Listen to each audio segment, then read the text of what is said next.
DJ turns the mind control, the nanotech and B2K. Elon Musk is a robot from the CIA. DJ turns the mind control with a nanotech and the V2K.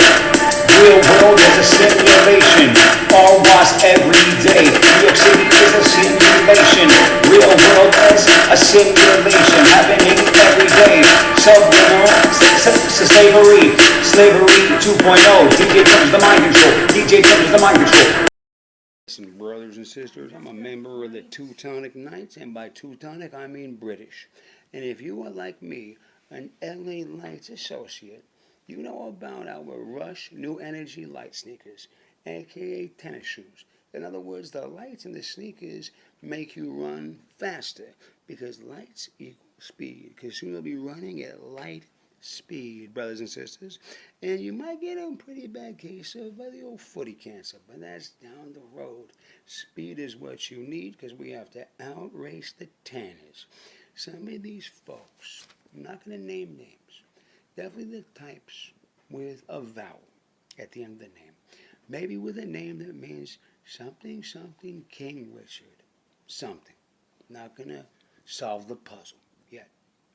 Did you know every single scum-sucking president, and by president I mean dictator, of the so-called United States of America has been blood related to the evil King John of Robin Hood fame? And that is something Google will immediately say, that's Tanner is not lying for once. And it's all super true. Yes, that's right. And that's because it's not 100-year war. No. Listen to little Tanners and non-Tanners alike. Little Teutons and little mixed up mestizos and all the fun people in the middle and Asian people. I don't even know where to put you. But these dudes have been fighting a war for 1,000 fucking years about bread and names and land. But it's mostly about how the first dude is not cool. And he made it so that everyone else had to be a dick. Not really for a good reason. Basically because they don't ever want to do work and they want bread. And they also don't like water because it's too much work. And King Richard was known for being like, I'll get on the boat because I don't want to kill my brother. I'm like, damn, Richard, you're doing a lot of work, but maybe you should kill your brother, bro. I'm like, okay, I guess we'll have to whisper that to him at the same time on the boat. I was saying, he's like, I had a dream last night that God told me I would kill a turtle if I went into the water. I'm like, the turtle is your brother, and the world is the boat. God is all the people whispering at you, and I'm going to say it to you directly. Kill your brother because he is not your brother anymore because he is trying to kill you. He's like, you're right about that. Because this is something where your dad should not be consulted. Your dad is not going to be helpful in this. You're going to make this decision solo.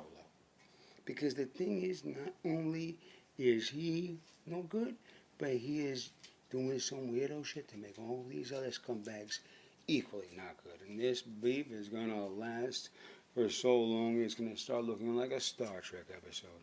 So here we are in 2025, still trying to figure out the end of Robin Hood. Welcome to reality. Oh yeah, see all that shine? See all that electricity being wasted? See how no one's looking at it? Want to know why? Because they don't care. That's what they call a map these days. They're lying to the people, of course. They're also saying lies about the so-called timing of the trains. We all know that the time is not that time. We know the train is never coming. Because the people riding the rails this late at night, or rather this early in the morning, are not running to work at the New York Times or going to a late night concrete jungle session to hear Hector Castillo drop that sweet, sweet Sade drum and bass remix, which meant that he is definitely doing questionable sexual activity with his on-again, off-again girlfriend, who's a white girl, who he has weirdo latency / ownership issues with.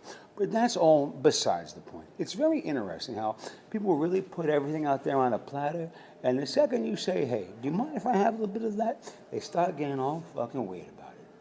When I definitely heard him say, but that's besides the point. I digress, whatever that means. Anyway, let's look at this. This always kind of puts me in a better mood. Pledge to customers. The Metropolitan. Do you mind?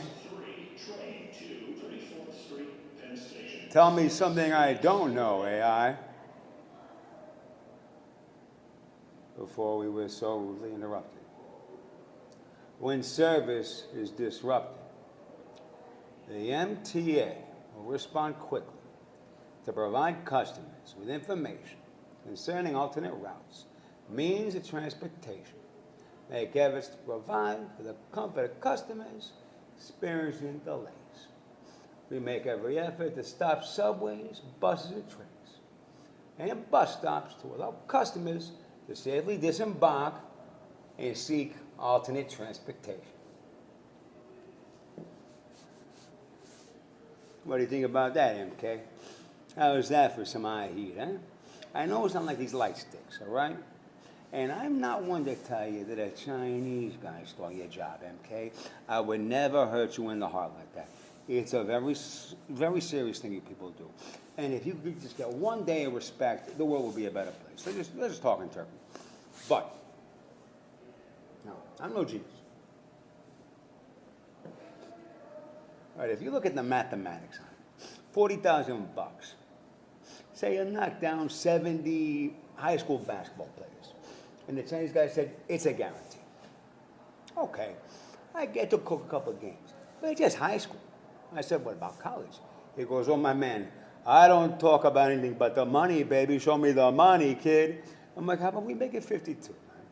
And he goes, okay, you want to talk like that? You really going to split heads with your friend Chung? I'm like, geez, using your fucking name, bro? I'm feeling really weird about this. I'm just going to go over there.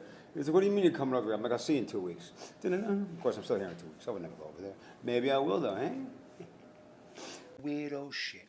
In the past 100 years, and hoping it'll just turn into them getting a lot of gold and having nothing bad happen, even though they're talking about, like, ancient Egyptian death entities who are so effing powerful that if you even look at the name, your entire bloodline will be erased by people who guard what the ancient Egyptians called mathematics. What would that tell you if you were some type of hotshot Aleister Crowley type of person? Maybe you shouldn't go into the pyramids. Well, why would I do that? I'm not scared of God. He can't catch me on earth. This is how people think sometimes. Like, yeah, so, Aleister, go run like a child into the pyramid and just steal everything. And somehow, that kind of tubby weirdo, but capable of doing probably a lot of evil stuff, Aleister Crowley definitely stole a bunch of Egyptian stuff that the whole entire world would be a lot better off with. He just never did that, but he did. And then somehow all of his weirdo stuff got transferred directly to the #1 scumbag stunner, none other than fucking Third Reichsstand himself, the ultimate homo, Adolf Hitler, who said, oh man, I am loving this weirdo black magic shit this other fucking homo is talking about. But I'm going to go do what the first homo didn't do and go deeper into that pyramid I shouldn't go into. Why are we doing that, Hitler? Why don't we go kill the Allies? Just be quiet. I know where the gold is. So they went to the pyramid. They didn't find any gold. No. Instead, they found another inscription that said, if you go any further, you'll destroy the entire universe in 100 years. Why are you doing this? What has happened that has made your life so bad? And it was like, oh my God, it's talking directly to me. And it goes, if you are an artist who cannot express their art, touch the first tile. If you are a mathematician who has lost his number, whatever the fuck that means, and I don't want to know at this point, I'm running the fuck the other way, press the second tile. The third one says, if you need the moon to rise, press the third tile. And the fourth one says, if you need your head to be the head of a jackal, press the fourth tile. 1, 2, 3, 4, right? Hitler sees all that, thinks it's all good, that he in Vegas and he rolling high, right? This motherfucker presses all 4 tiles. The entire pyramid begins to compress, like into the cube. That's where they got the idea for the cube in Hellraiser.